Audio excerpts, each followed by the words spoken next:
ደግሞ እንግዲህ ዱላ ቀረሽ ማለት ነው። ሊመታቱ ነበረ። ያው እጃቸውን እየተቀሳሰሩ ነበር፣ እንዲህም እየተዘረጋጉ ነበረ ሊመታቱ ማለት ነው። እንግዲህ ያው አብርሽ ስላለ ገላገላቸው እና እንግዲህ ሄርሜላ ቴክስት ትጽፋለች ለሩታ ማለት ነው። እንግዲህ ከሩታም አልፎ ቴክስቱ በሩታ ዙሪያ ያሉትን ሰዎች የሚነካ ይመስለኛል። እናም ሩታ ታዲያ እንግዲህ ከኔም አልፈሽ በዙሪያ ስላሉት ልትናገሪም ሆነ ልታወሪ አትችይም፣ አርፈሽ ተቀመጪ፣ ስርዓት አርጊ፣ እንኳን አውቀሽውንና ተሳስተሽ ስለነሱ አንድም ነገር ብትናገሪ ብትጽፊ ወየውልሽ ውርድ ከራሴ ስትል እንግዲህ ማስጠንቀቂያ ሰጥታለች ሩታ ማለት ነው። ሄርሜላም እንግዲህ እኔ እስከ ዛሬ እኮ የታገስኩሽ እኮ አክብሬሽ ነው እንጂ እኔም እኮ እንዳንቺ መናገር አላቃተኝም እያለች እንግዲህ እንቧ ከረየ ስትል ነበረ። ጉድ እኮ ነው ደግሞ እኮ የምትገርመኝ ማለት ነው። ከሰው ባል ጋር እየተለጣጠፈች የሰው ባል ወስዳ እንደፈለገች እየሆነች እዚህ ጋር መታ ደግሞ አይኗን በጨው ጥብ አድርጋ ምናለች? በቃ አንቺ ከህይወታችን ውጪ ብለሽ የነበር አይደል? ወጥቻለሁ አይደለ? ወጥቼ ማርፈሽ አልተቀመጥሽም። የኔን ስም እያነሳሽ እንትን እያልሽ ነው፣ ከሱ ጋር እየተጨቃጨቅሽ ነው፣ ሰላሙን አልሰጠሽውም። እስቲ ለኔ ደግሞ ለቀቅ አድርጊና ላሳይሽ፣ ወንድ ልጅ እንዴት ተደርጎ እንደሚያዝ ላሳይሽ። በቃ እስቲ ከህይወታችን ውጪ፣ በቃ ከህይወታችን ውጪ ተይን በቃ አላለችም እንዴ ሄርሜላ ተብዬዋ ማለት ነው። ቆይ አንቺ የትኛው ህይወትሽ ነው ሲጀመር ማለት ነው? እኔ የምሬን ነው። እዚህ ጋር እኮ የሰው ባል ነው ይዘሽ እኮ በቃ ከህይወታችን ውጪ በቃ ተይን የምትያት እኮ የሰው ባል ቀምተሽ ነው፣ ባሏን የልጇን አባት ቀምተሽ ወስደሽ ነው አይደለ እንደዚህ የምትላላጩ ማለት ነው። ወይኔ በላቸው አለግድለሽም ተይ ስትር በይስ የሴት ወጉን ያዢ ማለት ነው ሄርሜላ። ዴ ምን ይዩንሽ ነው ዴ? ሴት መሳይ ማለት ራስሽን አስከብሪ ዴ። አንቺ እኮ ራስሽን ስታስከብሪ ሰተር ስትል ሴት ልጅ እኮ ፈላጊዋ ብዙ ነው አይደል እንዴ? ምንድነው ይሄን ያህል እንደዚህ እንዴ? ሆ ጉድ እኮ ነው ዘንድሮ። አሰላሙ አለይኩም ወራህመቱላሂ ወበረካቱ። ሰላም ሰላም፣ እንዴት ናችሁ? ወድና እየተከበራችሁ የሙቤ ቤተሰቦች ደህና ናችሁ ወይ? እኔ ደህና ነኝ አልሐምዱሊላህ። እናንተም በያላችሁበት ሰላማችሁ ይብዛ እያልኩኝ ዛሬ እንግዲህ በሩታና በሄርሜላ ዙሪያ ነው ብቅ ያልኩላችሁ ማለት ነው። እና እንግዲህ ሩታ ሄርሜላንና አብርሽን እንዲመጡ ትጠራቸዋለች ማለት ነው። እነሱም እንግዲህ ተያይዘው የሩታ ቤተሰቦች ቤት ይሄዳሉ ማለት ነው። ዛ ከሄዱ በኋላ እንግዲህ ሩታ የጻፈችላትን ቴክስት ለአብርሃም ታሳየዋለች። ይሄው አንብበው፣ ከኔም አልፋ በዙሪያዬ ባሉ ሰዎች መታለች፣ እኔ አልፋታትም አርፋ ካልተቀመጠች እያለች ስትለው ነበር። እና በቃ አየሁት አነበብኩት እና ምን ይሁን ጠይባ፣ አንቺ ለምን አርፈሽ አትቀመጭም? ምንድነው ይናል እንደዚህ ህፃን የሚያጫውትሽ እንዴ? ከጩጭው ጋር አብረሽ እየዋልሽ ህፃን ሆንሽ እንዴ? ምናምን እያለ እንደውም ጭራሽ ሲያፈዝባት ነበረ። እሷ አንጀቷ ረር ብሎ እዚህ ጋር እየተናገረች ማለት ነው። ቆይማ ግን ማለት ነው አብርሃም ማለት ነው እጇን እንደዚህ ያርገው ውሩር ያደረካት ወደዛ ግፍትር ያደረካት ማለት ነው። ምን አስበ ነው? ክብር ይኖርህ ለልጅህ እናት ማለት ነው። ታይብ እንዴ ምንም ቢሆን እኮ ወልዳለች፣ ሚስት ናት። እንደውም ከህይወት ማስወጣት ካለብህ ሄርሜላን በቃ ከውም በኋላ በቃ አንቺ ከህይወታችን መውጣት አለብሽ። በቃ እሷ አትፈልግም፣ አንቺን ልታይ ስለማትፈልግ አንቺ ከህይወታችን ከወጣሽ ከኔ ከራቅሽ ሩታ ከኔ ጋር አብራ ትኖራለች፣ ከኔ ጋር ትስማማለች። ስለዚህ ከኔ ራቂ አትላትም እንዴ? አንተ ምን አስፈራ? ሸም የሆነብህ ይሄ ስንትስ ብር ነው? 500,000 ብር ተገዝቶ የተሰጠህ የወርቅ ሰዓት ከሆነ መልሰው እንዴ። ለምን አትመልስላትም? በዛ ይዛ ከሆነ ማለት ነው። ሸም ይዞ ከሆነ ሸም እያያዘ ደግሞ ምንድነው ከሷ ጋር እንደዚህ? ቆይ እንደዚህ አንተ ለምንድነው ደሞ አለ እኮ ደሞ ልጅን ወስዳለሁ አታይም ካልሽ በቃ ልጅን በቃ ስጭኝና ከኔ ጋር ይሁን አላለም እንዴ? ወይኔ በላቸው ወላ ድፍረቱ ከመቼ ወዲህ ነው አራስ ልጅ ደግሞ ከአባቱ ጋር ሆኖ የሚያውቀው? አንተ እንደዚህ ላልክበት ለራሱ እኮ ማለት ነው የምር ያስጠይቃል እንዴ? ያመሃል እንዴ? ህፃን ሊገና አራስ ልጅ ስጭኝና ከኔ ጋር ይሁን ሄርሜላ እንድታሳድግልህ ነው? ከሄርሜላ ጋር ሆነ አንድ ላይ ልታሳድጉት? ሩታ ምኗ ሞኝ ነውና ነው ልጇን የምትሰጥህ? 9 ወር አርግዛ መከራዋን አይታ አምጣ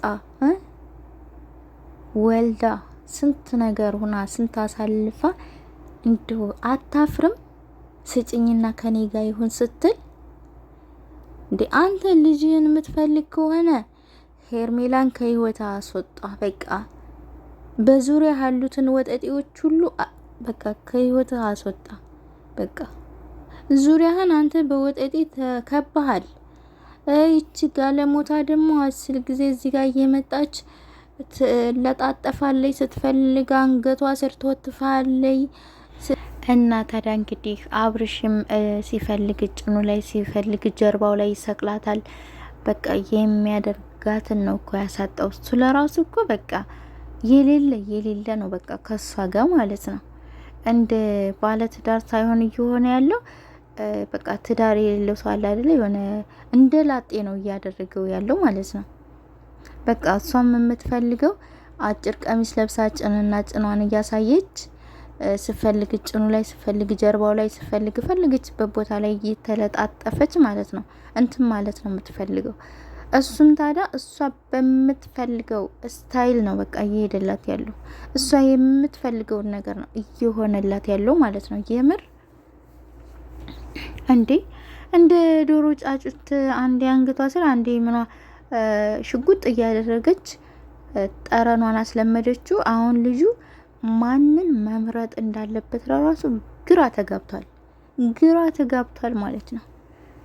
እንዴ እስቲ እንደ ባለ ትዳር ቆፍጠን በልና ማለት ነው ከህይወት ማስወጣት ያለብን ሰው አስወጣ። ሄርሜላ የምትባለውን ከህይወት አስወጣ።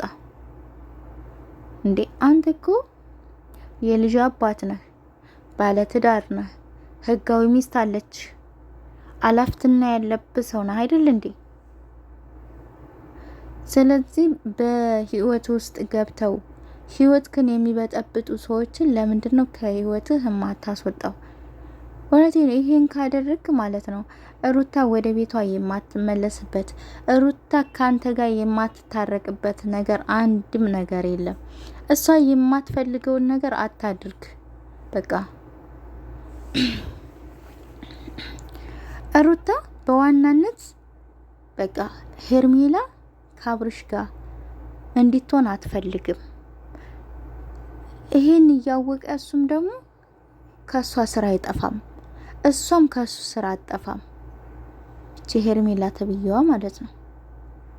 እና አንተ ልጅክን የምትፈልግ ከሆነ ትዳርክን የምትፈልግ ከሆነ ሄርሜላን ከህይወት ማስወጣት አለብህ። በቃ በዙሪያ ያሉትን ደግሞ ጓደኞችህም ከሆኑ ደግሞ ጓደኝነታቸውን በሩቅ እንደዚህ በትዳርህ ገብተው እንደፈለጉ እንዲሆኑ መፍቀድ የለብህም። ትዳር ማለት እኮ ህይወት ነው። እሺ ህይወት ነው። ዝም ብሎ እንደዚህ ቀልድ አይደለም። አንተ እዚህ ጋር ሄርሜላ ጋር እየተለጣጠፍክ እንደፈለክ ይሆንክ ከሷ ስር ባልጠፋ ቁጥር ታዲያ ሩታ ታዲያ ለምን ብላ ነው የምትቃጠሉ? ለምን ብላ ነው ታዲያ አንተ ጋር እዚህ ጋር እንትን የምትለው እንዴ? አንተ ሰላም ትፈልጋለህ? ሰላም ከፈለግ ሄርሜላን ማስወጣት አለብህ። በቃ ከህይወትህ አስወጣት። በቀደም ታማ ተብሎ ማለት ነው ነፍሰ ጡር ነች ምናምን እያሉ ነበርና እየቀረሸች ምናምን ማለት ነው እንዴ። አንዴ ደረቱ ላይ ይለጥፋታል፣ አንዴ በቃ የሚያደርጋትን ነበር ያሳጣው እንዴ። አንተ እሷ እኮ ማለት ነው ሚስት አይደለችም ወይ ደግሞ እህት አይደለችም አይደል እንዴ? በዚህ ልክ እንዴት ነው አንተ እንደዛ የምታደርገው? እና ታዲያ አንተ እንደዛ በምታረግ ሰዓት ለሩታ ሰላም የሚሰጣት ይመስልሃል? የምታደርገው ነገር ማለት ነው። እኔ ይመስለኛል እሱ እያንዳንዱ የሚያደርገው የሚሰራው ነገር ለሱ ትክክል መስሎ መሰለኝ የሚታየው። የምሬ ነው። በጣም ይገርመኛል ማለት ነው። እሱ በቃ ምንም ጥፋትን እያጠፋ እንዳላደለ አድርጎ ነው የሚያስበው። ጥፋቱን እኮ እያጠፋ ያለው ራሱ ነው። ተው የሚባለውን ነገር መተው ሲችል አልተውም ብሎ እሷ ስር እየሄደ እየተወሸቀ ማለት ነው። የምር አይ